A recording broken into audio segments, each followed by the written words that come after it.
So the story I'm reading is from Mr. Domingos Rosado Silva. He migrated to the United States March 14, 1973.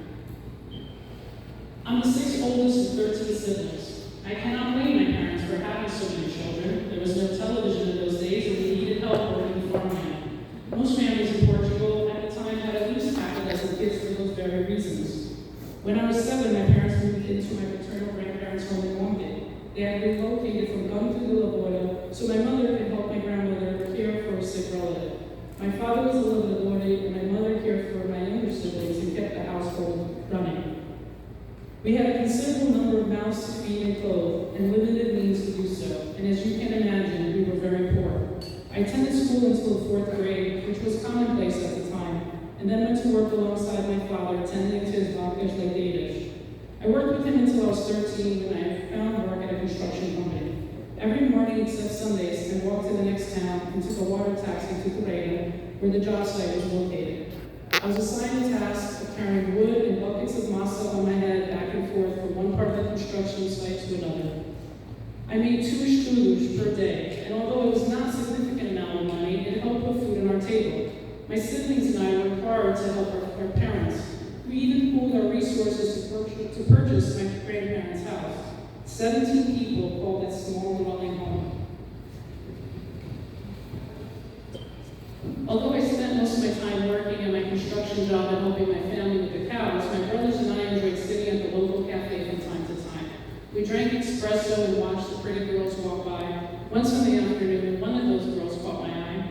She had walked past me at the cafe carrying a milk canister. I jumped out of my seat, leaving my brothers behind, and ran to catch up with her. I introduced myself and began making small talk. We chatted all the way to the place where she was delivering the milk and all the way back to the cafe. I pursued her for several weeks after our initial meeting.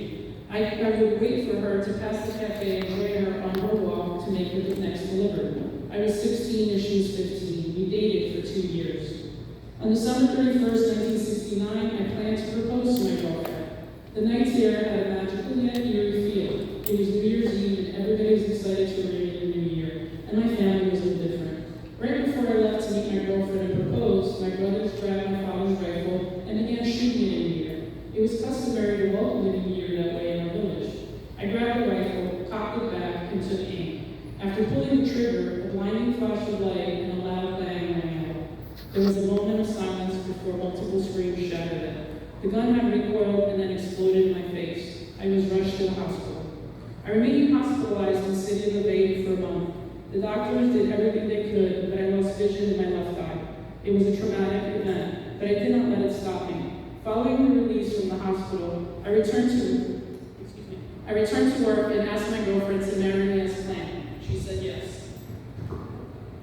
We got married on July 27, 1970. The wedding reception was held under the great leaves in my in-laws' backyard. It had a romantic feel, though it was not intentional. It was due to the lack of money. My brothers and I spread white sand from the beach to cover the dirt on the ground so the guests wouldn't get dirty. The guest list was extensive due to the sheer number of both our families. My wife was one of 7 siblings. The reception lasted only a few hours. After the local photographer took the last photos, half of which my father-in-law paid for, we went to work shopping corn. We had no money for a honeymoon, so we worked instead. My wife and I moved into a loft beside my father-in-law's pig pen and lived there for 2 years. Now that I was married, I began searching for a better paying job. My brother-in-law invited my older brother and me to join him in France to work in construction. We both accepted the offer and purchased a train ticket to Paris. I left Portugal at 20 years old. It was my first time away from home, let alone in another country. The construction site was just outside of Paris. The accommodations were uncomfortable, but after a day of physically demanding work, I would fall asleep quickly and give it little thought. The company houses some tents with wooden bunk beds and a blanket. The bathroom was in another tent where we used a hole in the ground for our business and bathed using buckets of water. We washed our clothes by hand and hung them out to dry. We were responsible for obtaining and preparing our meals. Although my brother and I were inexperienced in cooking, we had no choice but to do it. When he criticized my cooking, I reminded him that the food may not have been good today, but it would be better tomorrow, which wasn't always true. Most of my coworkers spoke French, so learning the language was essential. I picked up the necessary words to get through my day and all the bad words for emphasis. After 7 months, my brother returned to Portugal to reunite with his wife and newborn, while I remained. I hoped to get my working papers so I could stay in France, but I was rejected after the physical due to the loss of sight in my eye. Upon returning to Portugal, I was not just a husband, but also a father. My wife had given birth to our daughter while I was in France. With my growing family to support, I returned to work at a construction company and as a steward to an affluent family. We moved out of the loft and into my parents' house. They and my older siblings had migrated to America while I stayed behind to care for my 2 youngest brothers. After a year and a half, we joined my parents in America. We arrived at JFK Airport in New York on March 14, 1973. We moved in with my eldest brother's family, who had purchased a home on Porter Street in Newark, New Jersey. We lived in the basement with the rest of my siblings. A bed sheet separated the space, giving each of us a slight sense of privacy. During heavy rainstorms, the basement would flood. Although the situation wasn't ideal, we found joy in being together and sharing our experiences in this new world. When we first arrived in New York, I wondered what I got myself into. The area where my brother lived had many abandoned houses. It was deserted and desolate. But as time passed, Portuguese families bought those houses, fixed them, and moved in. Many were friends and acquaintances from Portugal, which helped create a tight knit. I found work at a construction company in Pennsylvania. Several men from the Iron worked for the same company, so they provided transportation to and from work. My wife joined other Portuguese women working at a New York coal factory in Fertilizer Avenue. Working in America was different from working in Portugal. It was faster paced and everything had a sense of urgency, making it challenging to figure out what must get done first. If America hadn't offered more opportunities for immigrants like me to find work and earn a higher wage, I would have returned to Portugal. I missed the life I had, even though it was challenging. Although my ability to speak English was limited, I could understand when people talked to me. However, I quickly learned all the bad words and used them when needed. Working with an entirely Portuguese crew in my construction job made learning English less urgent. Of the challenges I faced as an immigrant in America, one of the challenges I faced as an immigrant in America was dealing with racist and degrading remarks, which often made things difficult. I didn't appreciate being called a poor child, among other things. Many who used such names found it funny, but I made it clear that it wasn't. Sometimes I responded with words, and other times with physical action.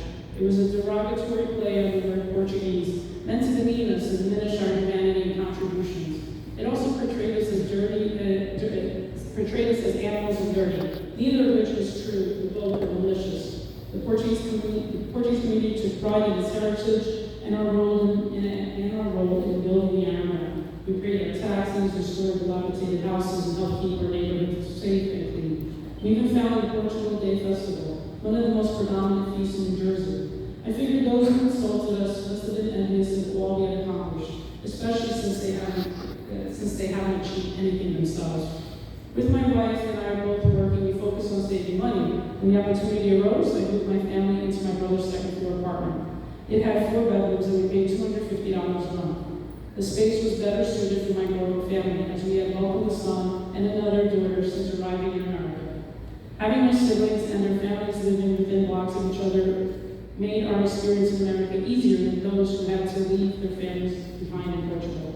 We gathered for every major holiday, celebrated milestones, and enjoyed the beach and family picnics. My children grew up knowing, playing, and becoming best friends with their cousins. That is something I cherish, as do my siblings. In addition to living close to my family, my 2 brothers and I started a construction business. The company operated for 5 years, but we eventually closed it due to inconsistency of work. As family men, we needed the financial stability that came with a regular paycheck. Additionally, I had the opportunity to join a union, which I took advantage of. In 1981, I purchased an abandoned apartment building on Market Street, New York, with a business partner. We paid $9,000 for the property and began rehabbing the space. It took us 2 years to finish, as we did all the work ourselves with help from my brothers. We rented out the vacant apartments to tenants while continuing working in the exterior of the building.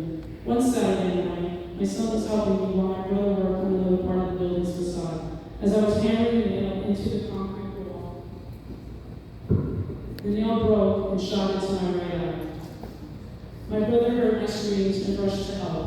An ambulance took me to the local hospital, then to a hospital in Brunswick, and finally to a hospital in Philadelphia, where the doctors tried to save my eye.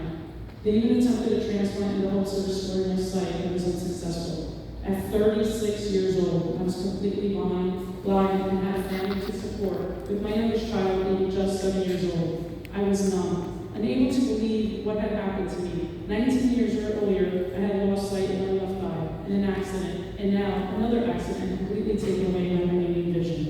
My sight became a depressive state, forced to adjust to life in total darkness.